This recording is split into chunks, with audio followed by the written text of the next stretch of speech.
So one of the things I wanted to talk about today are links. We all know how important it is to get links to your website.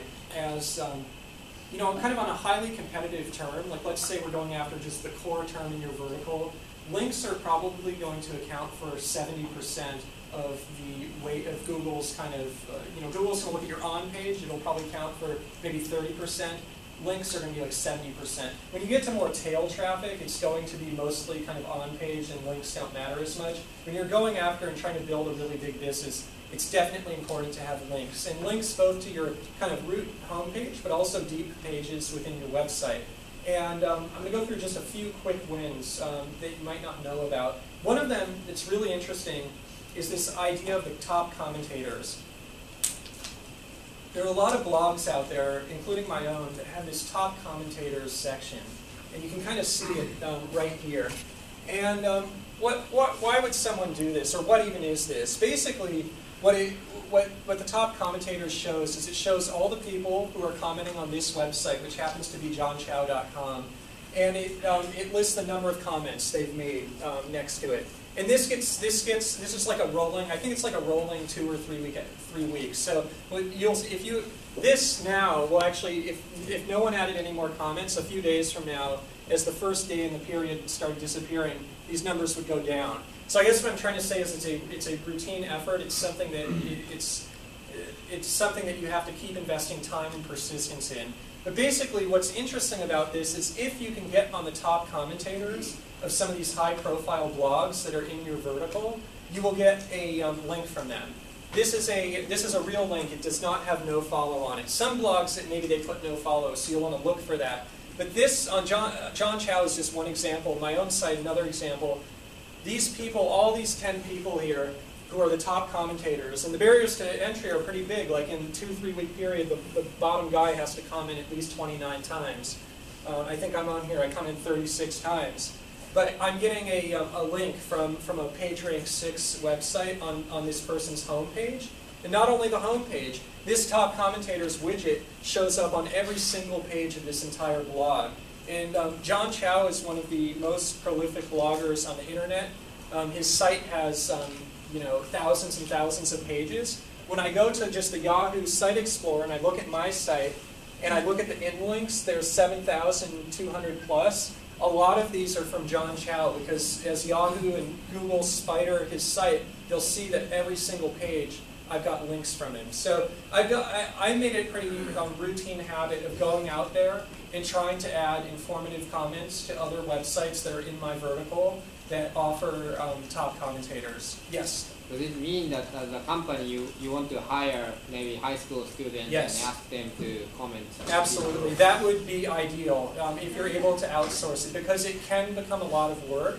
The one thing I will mention with the top commentators is there's all of you who have a WordPress blog know just how much spam comes through and how Akismet just kind of basically marks a lot of stuff as spam. What I've seen is if you hire too many people from different IPs trying to comment on your behalf, it can kind of flag the system. So my one recommendation on that is if you do outsource it, go with someone you trust and try to keep it like one person who's on like one IP so that there's not too many people from all these different IPs commenting. Because it's when that happens that sometimes you can get marked as spam. And unfortunately with most people, including myself, you get so much spam that you don't have time to kind of go through and pick which ones are, which ones aren't. So most of the time, even if it is a legitimate comment, they'll just wipe them all out. But that is a really good alternative. Even going on something like, if you can do a recurring, find someone on something like Odesk or Elance where you can do a recurring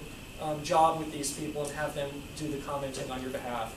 Yep. 2 questions. Is there a list of websites that are PageRank 6 or above that accept comments? Yes. Well, that's a good question. There is. I don't have the link on me. I'll try to find it. Let's meet after. There is such a directory out there. Second question. That page on the right that you have up there? Yes. What is the URL for that page? Oh, that's just Yahoo. So what I did basically is if you go to Yahoo and you type in site : and then your URL, what will happen is it goes to the Yahoo Site Explorer. And on the Site Explorer, what it shows you, I've kind of cut the bigger picture out of this, but what it shows is kind of the number of pages from your site that have been indexed and also the inlinks.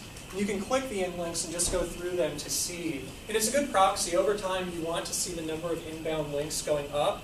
And you want to see it going up pretty consistently. The search engines hate seeing these surges, like where someone goes on like a link acquisition rampage, and sometimes you can get sandboxed for doing something like that. So you want to kind of keep it slow and steady and add links as part of your just routine marketing efforts over time. Yeah, great question. Yep. Does it matter if sometimes you comment and actually add a link in the comment? Because I've seen that in some of the blogs. Does that affect the ranking? Yeah, you know, I tend to stay away from that, and the reason is as just a blogger within WordPress, what a lot of people do when the post includes a link in it, it will get put in their moderation queues, so it won't go live right away, and the person who owns the blog actually has to moderate the comment, and sometimes they might even disapprove of it if they don't want to be giving away links. But it is a perfectly reasonable thing to do. I think if you really have a link that's highly, highly relevant, and I think it also goes back to kind of establishing a relationship with the blog. Like once you've been a top commentator for a while, and maybe you've exchanged a few emails with the person who owns the blog and you're kind of friends, it's going to be a lot easier to get away with something like that. Yeah, great question. How do you find effective like target blog which can link back to you? Yeah, that's a great question. I mean, for myself, what I've basically done is searched for the terms on Google which are related to my industry, and over time have just kind of built out a network of sites that I regularly visit that are relevant to my industry. But for me, it's been kind of hit or miss, and the big ones like this come up really fast, kind of at the top of the search results, so you'll see which sites are important. But there are actually, I would go to Google and just search for kind of top commentators, something like variations like do follow lists, and you'll actually find that there are directories out there that'll help as well. Why do they want you to have inbound links? There's actually a lot of reasoning behind this, and it's really to show Google that you are well connected in the industry and that you're an authority in the industry. And there's a lot of ways to game the system too. There are a lot of people out there that go on just link acquisition rampages. Be very careful, stay away from that stuff. But at the essence of it, how do you show Google that you're well respected in your industry, that you're an authority, that your website is the website to go to for whatever it is you're selling? You can do that by getting featured on high profile blogs and sites out there and getting interviewed on these sites. And that's one of the reasons I've gone after just the guest interviews. This is just one example. I got interviewed on a site called Jonathan Volk, which is one of the largest blogs on the internet about affiliate marketing.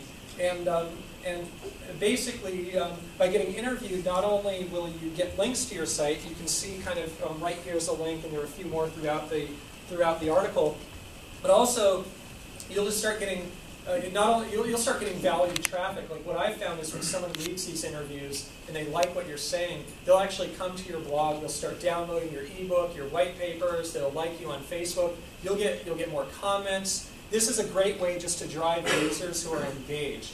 Now, how do you set up these guest interviews? I think it actually starts out with the blog commentating strategy that we just talked about. You first want to just start building a relationship with these people, but once you kind of build relationships with other people in your vertical, it's usually pretty easy to go out there and do some kind of arrangement. What I'll do is I'll approach people and say, hey, first I'll say, would you like to interview me on my site? A lot of the time, there are sites out there that are just looking for content, so they'll just interview you just to get the content. Because on my end, it took a good 3-4 hours to write this whole thing up, and it gave Jonathan Volk some really good content for his site.